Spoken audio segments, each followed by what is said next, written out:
जब भगवान श्री कृष्ण का प्राकट्य वृंदावन में हुआ, तब कैलाश पर्वत पर ध्यानस्थ भगवान शंकर को यह समाचार मिला। यह सुनते ही उनके अंतर्मन में आनंद की लहर दौड़ गई। महादेव बोले, अब मुझसे रुका नहीं जाता, ठाकुर जी के दर्शन करके ही लौटूंगा। वे तुरंत वृंदावन की ओर चल पड़े और नंद भवन के द्वार पर पहुंचे। वहां गोपियों से बोले, हम कोई साधारण योगी नहीं हैं, जाकर मैया यशोदा से कहो हमें लाला के दर्शन चाहिए। गोपियां यशोदा मैया के पास गईं। मैया ने अटारी से झांका। त्रिशूलधारी, भस्म लिप्त, मुंडमाला और नागों से सजे विकट रूप में शिवजी को देखकर भयभीत हो गईं। यशोदा बोली, ऐसे भयंकर बाबा को लाला दिखाऊं? मेरा लाला तो डर जाएगा। गोपियां शिवजी को यह बात बताने गईं। महादेव मुस्कुराए और बोले, मैया तू एक नाग से डर रही है, तेरा लाला तो शेष नाग पर शयन करता है। पर यशोदा मैया टस से मस नहीं हुई। भिक्षा ले लो, पर लाला नहीं दिखेगा। महादेव बोले, अब हम यहीं बैठेंगे, जब तेरा लाला बड़ा होगा तब स्वयं हमारे पास आएगा। यशोदा मैया ठाकुर जी को गोद में लेकर भीतर चली गईं और द्वार बंद कर दिया। बाहर बैठे महादेव ने आंखें मुंह कर ठाकुर जी का ध्यान किया।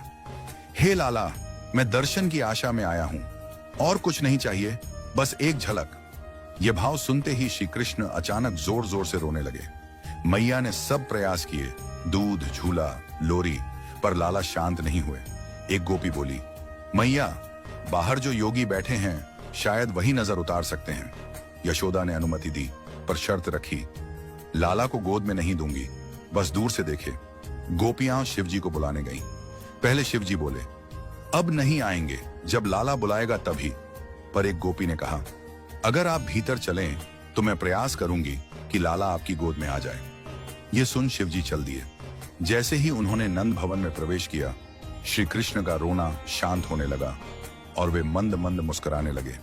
यशोदा मैया आश्चर्यचकित हुई। बाबा में कुछ तो है, उन्होंने कहा, अब चले जाओ, लाला सो गए हैं। शिवजी बाहर निकले ही थे कि लाला फिर रोने लगे। यशोदा समझ गईं, इस योगी का मेरे लाला से कोई गहरा संबंध है। फिर से शिवजी को बुलाया गया।